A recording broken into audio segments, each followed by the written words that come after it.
Magandang araw na naman po sa ating lahat mga kaagre. Dahil nga po sa natambakan na naman tayo ng labahin, ay maglalaban na naman ako dito sa ilog, sa sapa.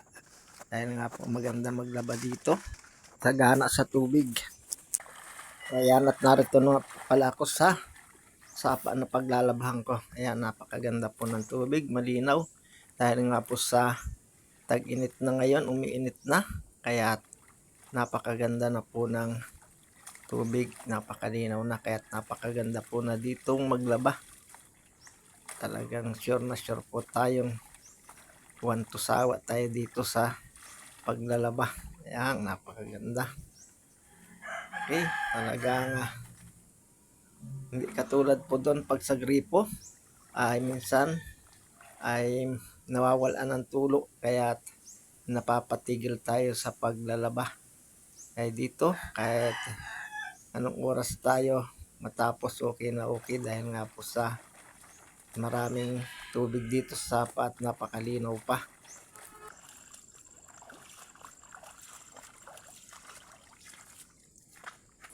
Ayan, dahil nga po sa natapos ko ng kusutan ito at sabunan, ay pupukpukan po natin naman para matanggal yung kanyang bula.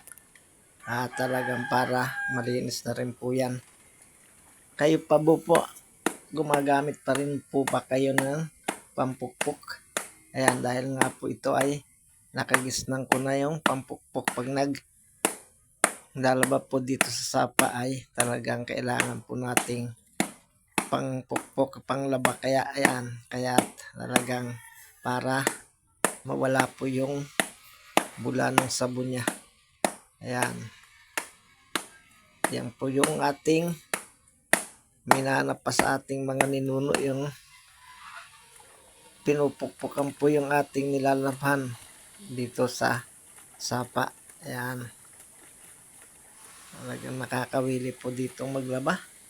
Dahil nga po sa bukod na sa malakas po ang tubig, ay talagang kahit hindi na po gagamit ng planggana, kahit dito na lang natin yan banlawan sa pinakang tubig niya.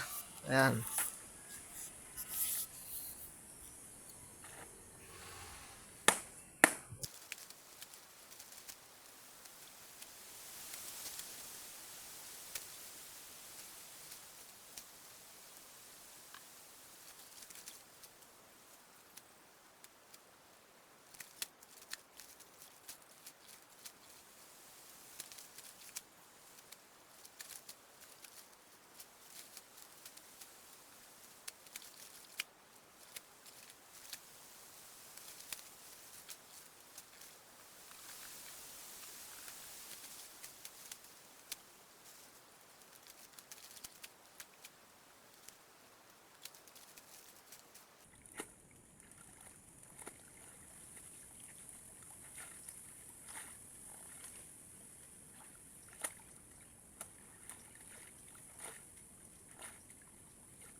Ayan, pagkalipas nga po ng mga isang oras mahigit, ay ito, natapos na rin po tayo sa paglalaba.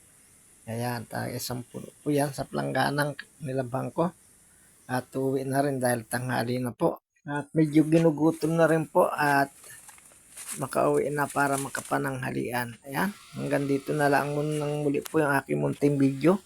At nagpapasalamat ulit po ako ng marami sa inyo sa patuloy na inyong panonood, pag-like, pag-comment sa aking mga ina-upload na video. Salamat po sa pagsuporta. Ayan. God bless you. I love you all. Bye-bye po. Bye-bye.